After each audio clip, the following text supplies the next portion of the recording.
Hi, I'm Azin, and in this presentation, I'm going to talk about hardware platforms for deep neural networks. My background is more on computer architecture and embedded systems, and in recent years, I switched to machine learning and deep neural networks and try to integrate these two areas.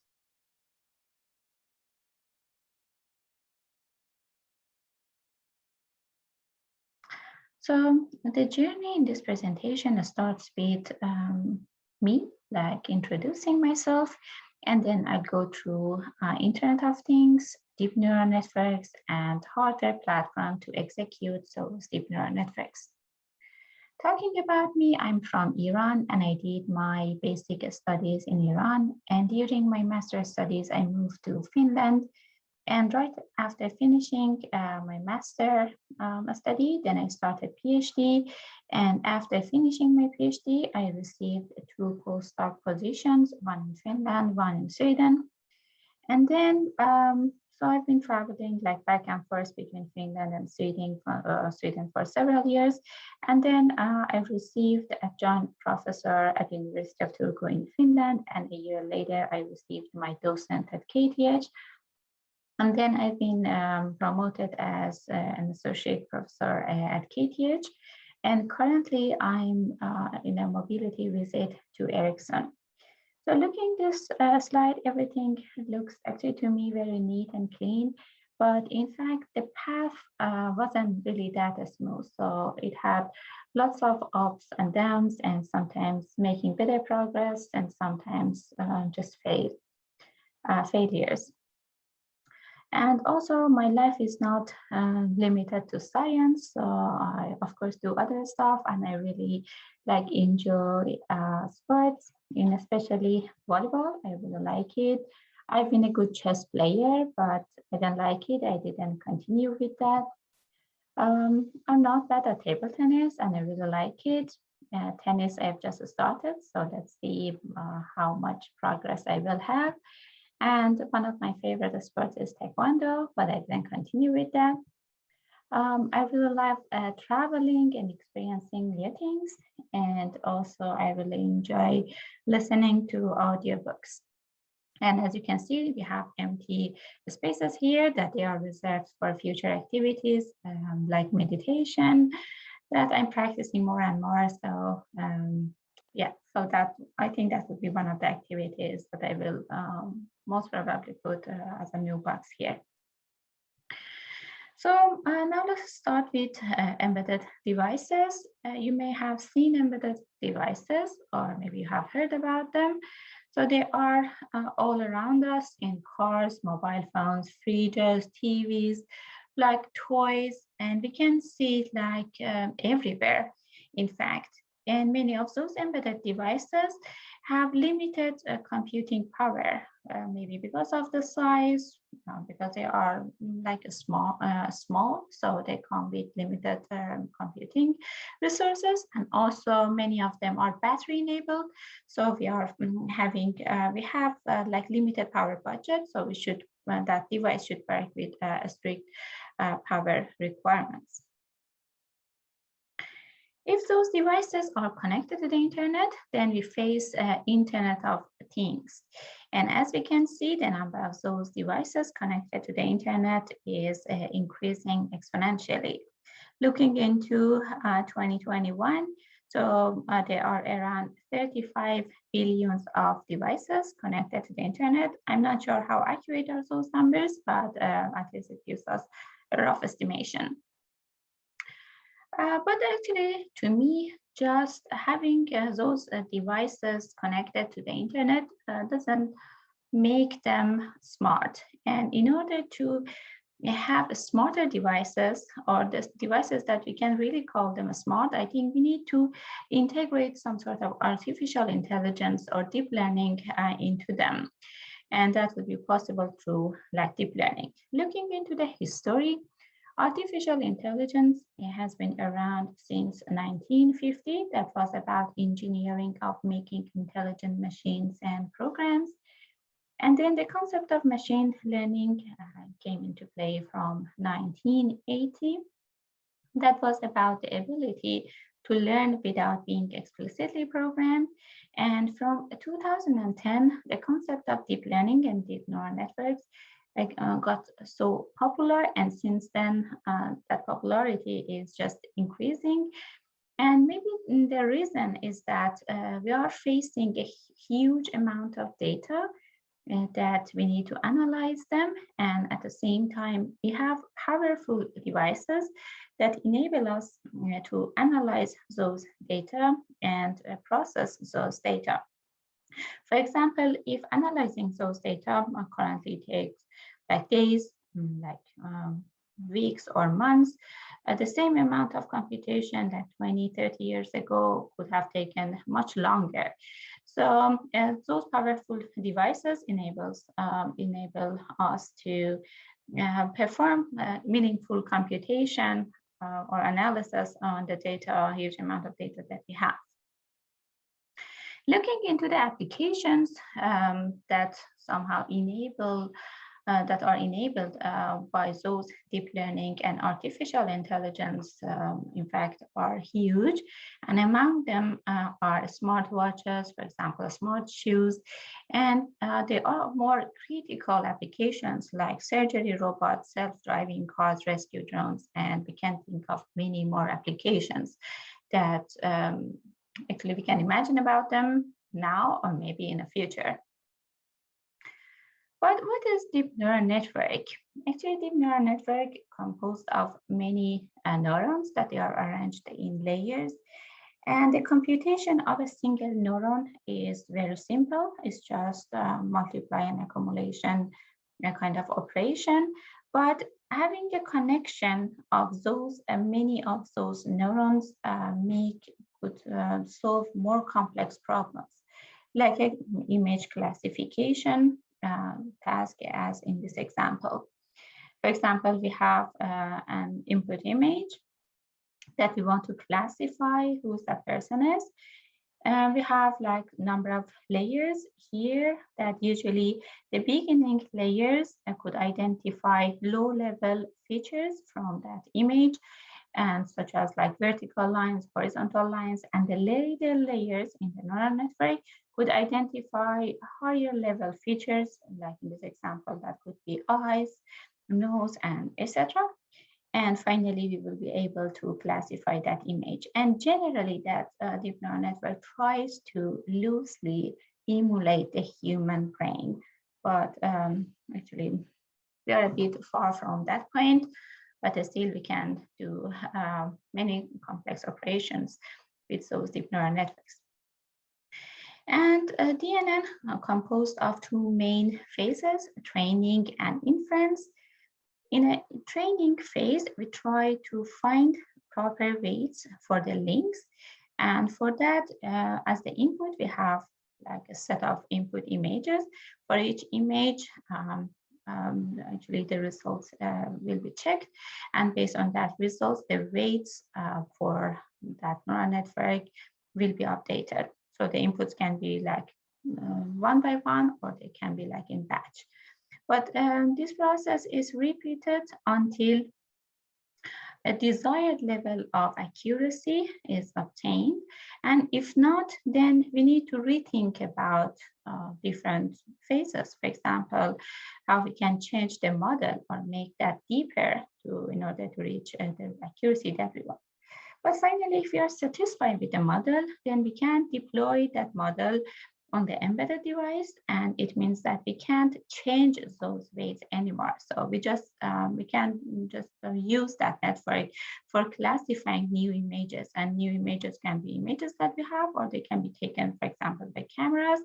So for example, here the classification, we have a classification task of classifying that image is a human face, is a cat, dog, or whatever. So our focus is more on an inference phase for actually embedded devices, because that inference phase should be run fast on an embedded device. So the time is very important for us.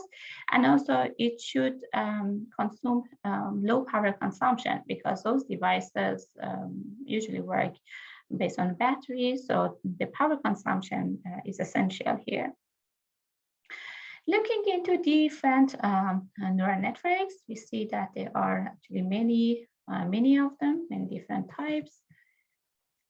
And new ones are proposed every day. And the reason is that each of those neural networks is better for one specific application or for a specific input type. And that input type can be image, it can be text, it can be like speech. So we have different networks that each of them is better for one task or one application.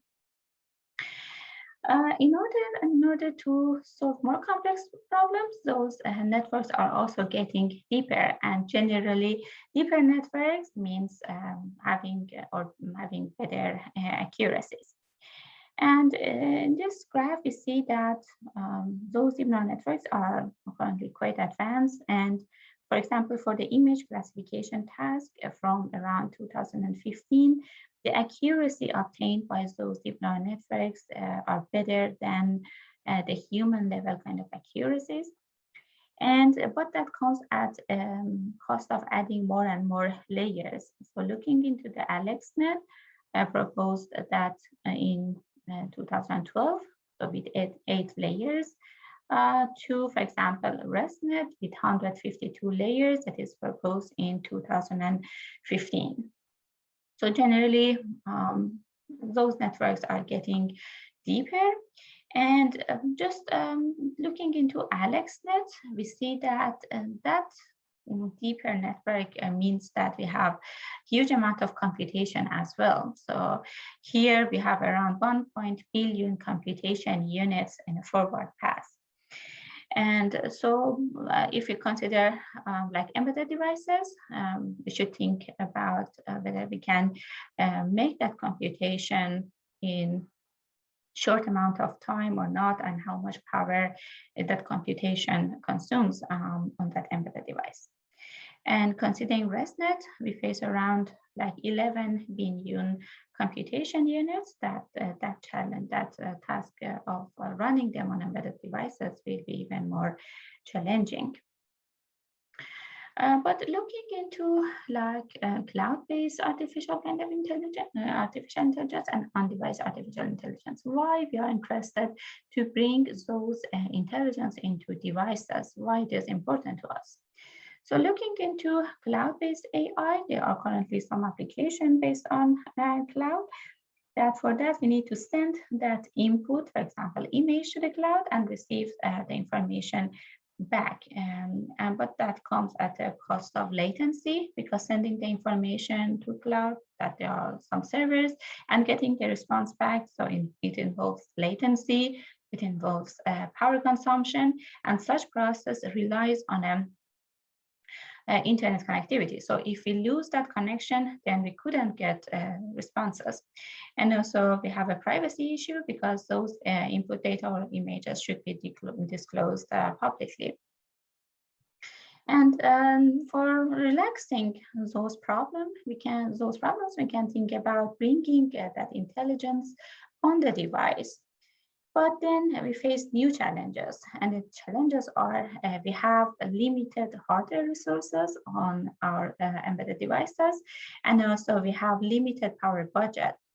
And because those devices are usually battery enabled, and so it means that the amount of power consumed for performing those computation is very important here. So in general, we want to make our devices more intelligent, and also without really like very much dependency with to the computation in the fog or the cloud levels, that there are like some computation,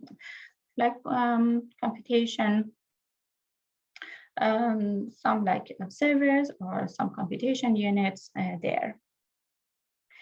And now let's look at the life cycle of developing DNNs and deploying them on devices from the data scientist perspective. So they face interesting data that they would like to analyze that. First, they build a model and measure the accuracy, and then they try to improve that accuracy, for example, by adding layers or different other techniques. For example, they reach the accuracy of 95, 97, 99. That's really like amazing. And then probably that model is ready to be deployed on an embedded device. So that will be sent to like a hardware engineer person to make that possible. But then that engineer faces a model that is really huge to fit to that embedded device. Or we face that the memory is not enough on the device, resources are not enough, battery is not enough. So what we have to do is to reduce the amount of computation in order to fit that model into the device. And for reducing that amount of computation, again, there are different techniques like pruning or reducing precision or other techniques. So finally, and hopefully, we would be able to fit that model onto the device, but of course, it comes at a cost of reducing the accuracy. Probably here, we need to take some steps backward, reducing the accuracy from 99 to 97 to 95, such that finally we could fit our model into the device. And in general, the key point here is better to know in this pipeline what comes next and what has been before.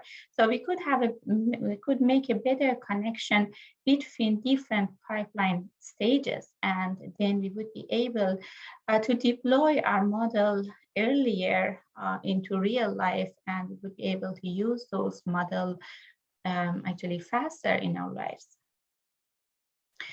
Now let's look into different platforms to execute those DNNs. We have different platforms like CPU, GPUs, ASIC, FPGAs, and we are working on a platform that offers actually flexible interconnection between different DNN units. And there's a trade-off between these platforms in terms of power efficiency, flexibility, and reconfigurability.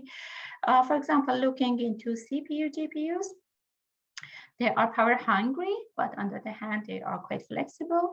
So we can run different type of applications on those platforms. But on the other side of this graph, we have ASIC Design, that they are specialized for one application or a set of applications. So they are very power efficient, and but on the other hand, they lack flexibility. So it means that they are good for a set of applications and they are not suitable for other type of applications. So there is a trade-off between those platforms, and looking into a computing system, we might have different types of platforms integrated into one system. For example, here we have CPUs and we have GPUs.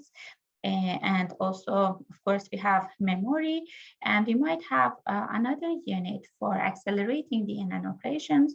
And that unit can be like based on FPGA design, based on ASIC design, and so on.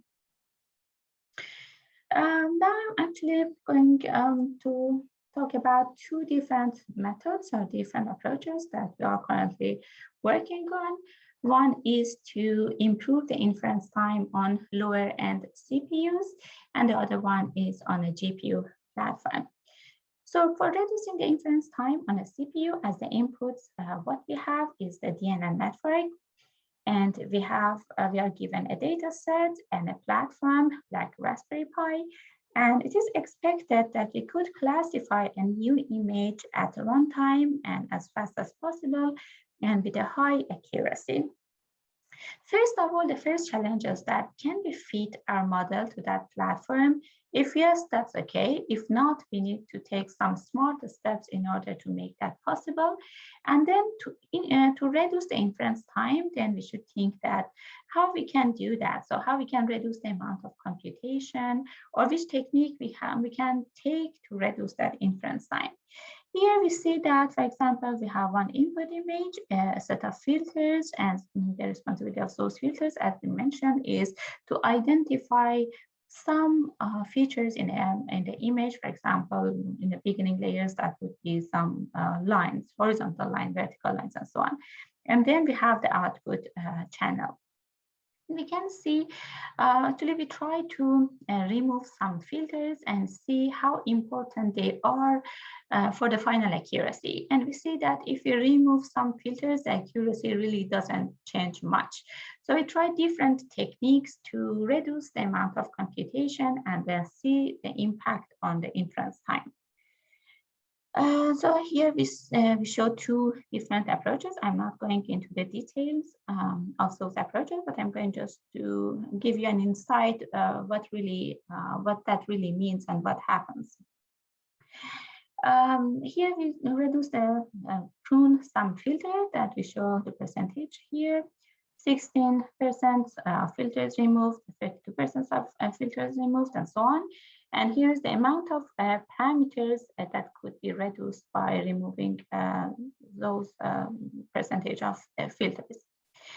Now let's look into this case. If we remove 16% of those filters, as we can see, the accuracy really doesn't change much. We can reduce the number of parameters for this much.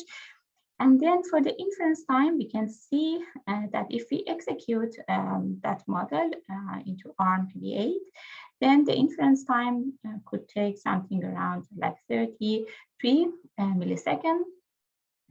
And then if we prune some filter and measure the inference time again, so that could be reduced to 6 milliseconds. So it means that we can have around 6 times a speed up in an inference time. That is huge by removing and pruning some filters.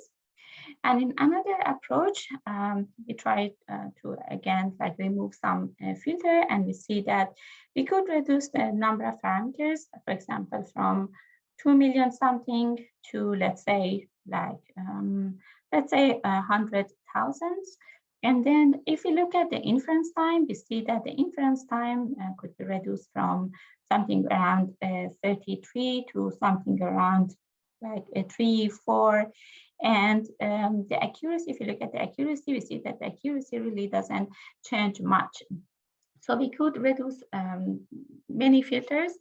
We could reduce the number of parameters, and we can have a significant benefit in the inference time without much loss in accuracy. In another approach, we work on an inference phase of GPU, and in that case, so we investigated the inputs, like batch inputs in batches. And so it means instead of having the inputs, giving the inputs one by one to our network, we try to give them in batches and then observe how it affects the throughput and the power. Here we can see that we increase the batch sizes and the throughput is just increasing, but as we see after some batch sizes, the improvement is somehow limited. And on the other hand, for the batch sizes, we see that the maximum power consumption is just increasing linearly. So we thought so let's observe the system parameters like the power and performance, and based on that decide which batch size we should take at runtime. So that would be a dynamic process. So for a given DNN, we at runtime check the system parameters, and based on that adjust the batch size. So in that case, we could control the throughput and power consumption of the system. And also we are working on an ASIC design, and we are developing a specific platform for DNN operations. And this specific platform, we offer flexible communication between different cores. And for each core, we would like to have a specialized unit to accelerate DNN operations. So this is also another research direction that we are working on. And when we fabricate that kind of platform, because that's kind of ASIC design, then we have a platform that is somehow fixed. We couldn't scale that platform or add new resources, new computation units. So what if we have a DNN that it's huge and it couldn't fit to our platform. So we need to take some steps, for example, slicing the DNN such that we could be able to execute that large DNN into our platform. Okay, so to conclude, we talk about embedded devices and in Internet of Things. And then we said that we would like to bring intelligence to those devices and motivated that. We talk about deep neural networks that could bring that intelligence to the devices. And then we talk about different hardware platforms for executing those DNNs and also some techniques how we can do that. And thanks for listening. And yeah, thank you.